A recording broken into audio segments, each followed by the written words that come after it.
6 y 8 de la tarde empezamos con Fernando Conde. Buenas tardes, bienvenido Fernando. Buenas tardes, David. Autor del libro Año 303, inventan el cristianismo, y es que la fecha del año 303 es muy importante tanto para el libro como para la historia en general, porque toda la historia del cristianismo se fraguó, se redactó precisamente en el año 303 y el 313. Sí, son las dos fechas claves del libro. Sí, el 303 porque fue cuando Lactancio, que fue el principal protagonista de esta historia, llegó a entrevistarse con el emperador Diocleciano para hacer una propuesta que Diocleciano rechazó. Pero Constantino, que era un protegido joven de Diocleciano, estaba allá y a este hombre le gustó la historia. Y el 313 porque fue justo un año antes del primer concilio o sínodo cristiano que hubo en Occidente, en Arelate, el sínodo de Arelate, que fue histórico, fue el primer sínodo histórico. ¿Por qué te inspira estas fechas para ponerte a escribir? Porque sí que es verdad que, como decía antes, hay una pregunta que he dicho en la introducción del programa, ¿no?, que es cómo logró Constantino hacerse dueño absoluto del imperio y sobre todo cómo desplazó a todos los demás emperadores, y además has descubierto algo que prefiero que lo digas tú sobre el cristianismo, que puede alarmar a la sociedad. Bueno, sí, pudiera ser también.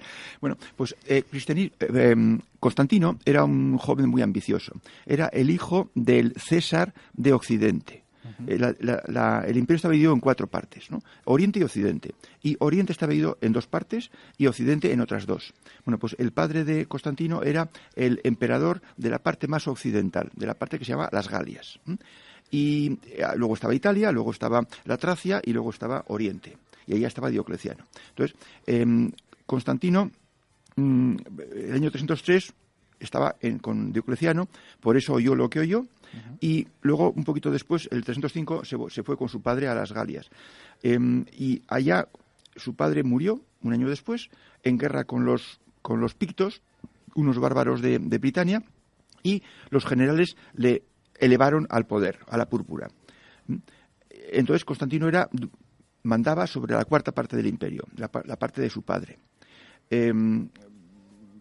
Se volvió contra el de Italia y conquistó, que era Magencio, un usurpador, y entonces se hizo con la mitad del imperio, con la mitad occidental.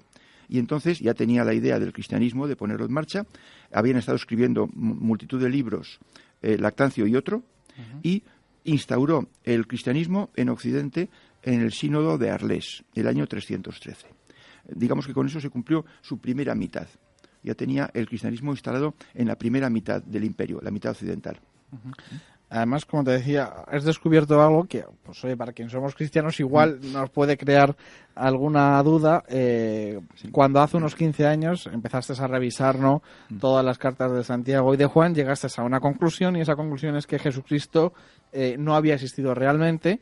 Y, bueno, pues tendrá una gran tristeza. ¿Cómo nos puede entrar a todo el mundo que lea este libro? Si quieres, tenemos un audio preparado sobre un book trailer, sobre el libro Año 303, inventando el cristianismo, de Fernando Conde Torrens.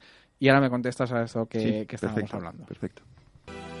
Hay un enigma que se intenta resolver desde hace 150 años. ¿Quiénes escribieron los evangelios? ¿Cuándo los escribieron? Tras 20 años de investigación, Fernando Conde ha encontrado la solución a este enigma. Todo es un mito. No existió Jesucristo, ni los apóstoles, ni San Pablo. No hubo pasión, ni muerte, ni resurrección. Ni se fundó iglesia alguna, no en el siglo I. Todo fue ideado en el siglo IV. Empezó en el año 303 por obra de un fanático. Una solución que pocos se atrevían a imaginar y algunos se negarán a aceptar.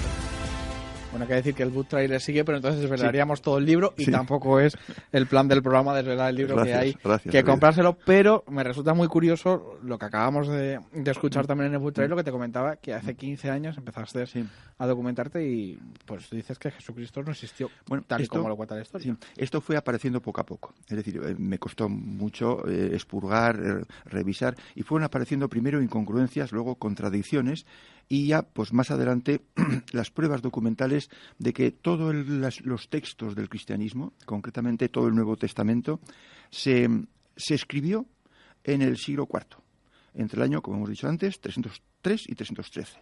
Y fueron dos personas. Lactancio, que era el hombre de la idea.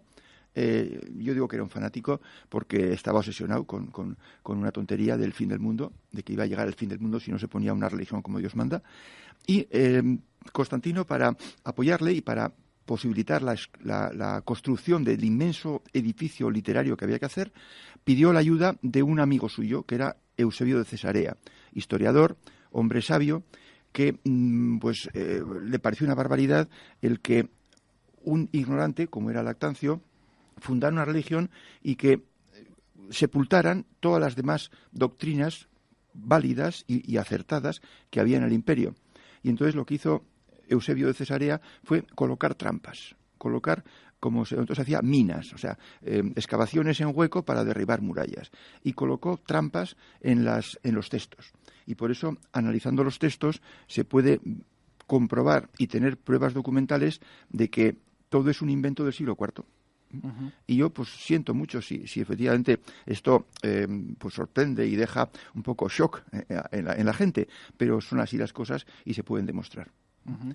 Una demostración que como digo, que claro, cambiaría, si esto nos ponemos todos realmente a investigarlo, cambiaría un poco el panorama religioso que tenemos y sobre el que estamos construyendo una sociedad, sobre todo en muchos colegios públicos. Sí, lo malo es eso, lo malo es que se enseña a los niños que no tienen defensas mentales una cosa que no es cierta y que es peor que lo que había. O sea, a mí yo no estoy, digamos que lo preocupante del cristianismo no es lo que enseña, sino es lo que tapa, lo que oculta, lo que sepultó. Porque al ponerse el poder, la autoridad imperial del emperador empeñada en que se propagase el cristianismo y fuese con Teodosio la única doctrina permitida, pues entonces todo lo demás quedó en el olvido. Y quizás por eso tenemos el mundo que tenemos, un mundo, pues, digamos que bastante impresentable, ideológicamente hablando. ¿Cuánto tiempo le ha llevado escribir este libro que, como dices, si has estado 15 años documentándote en cartas, cuánto realmente en preparación y edición? El libro fueron, depende, o sea, 4 años en preparar y documentarme sobre la temática que iba a tener el libro, que era historia general, historia de Constantino, su vida, historia del Imperio Romano, y 2 años lo que es el hecho de escribir y hacer revisiones, modificar, quitar capítulos, adecuar todo para que sea una novela que se lee fácil, porque son capítulos cortitos, de 3 páginas de media, y dicen los que lo han leído que engancha.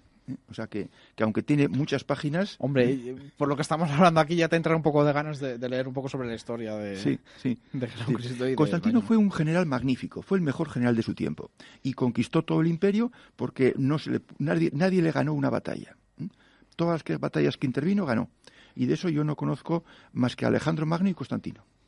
Todos los demás, Aníbal, Bonaparte, Napoleón, todos perdieron al final. La última la perdieron y eso les arruinó la vida, ¿no? Bueno, pues Constantino ganó todas. Bueno, hay que decir que Fernando Conde naciste en Irún, aunque 2 años sus padres volvieron a Pamplona, de donde eran oriundos, y además también hay que decir que es doctor ingeniero industrial, obtuvo la plaza de profesor titular de la Escuela Universitaria, Universidad de La Rioja, y durante los últimos 22 años, que son unos cuantos, has compaginado sus obligaciones profesionales con la investigación sobre la historia de ideas, la filosofía y la religión, que es lo que estamos hablando ahora. Una tarea en la que ha hecho poder traducir latín, griego, hebreo, y te ha permitido acceder a los escritos en su idioma original. Esto es un privilegio. Bueno, sí, tanto. No, me ha costado. No nací aprendido, ¿no? Pero era imprescindible para poder... Para que luego digan que el saber a veces ocupa lugar y vemos que no. Bueno, o por lo menos ocupa tiempo, hay que emplear eso. Y también me informo una biblioteca del libro antiguo para poder analizar no solamente los evangelios, que son difíciles, sino otros textos, y así, pues con otros textos más fáciles, por ejemplo, versos de Catulo, por ejemplo, pues he averiguado cómo se escribía en la antigüedad. Un tema que es muy nuevo, no se conoce, y es muy atractivo, porque los antiguos, cuando escribían, hacían una sucesión de números con las palabras que iban incorporando al texto. Y esa sucesión, pues, se obligaban a pasar por ciertos números especiales, ¿eh? Y de esa manera el lector sabía que estaba leyendo el original del autor. Uh-huh. Pero fíjate que me resulta curioso volver a coger las hojas, porque ya estoy pensando en mi cabeza, claro, eres experto en historia, filosofía y la religión. Bueno, tanto como experto no, pero, claro, aficionado. Pero claro, estamos viendo a través de tu libro que la filosofía sí existe, sí, pero la religión habría que reinventarla, o habría que recontarla diferente. Bueno, yo siento ser, si soy muy drástico, pero lo que es falso es falso. Sí, no podemos decir que Don Quijote y Sancho Panza son personajes históricos, no lo son.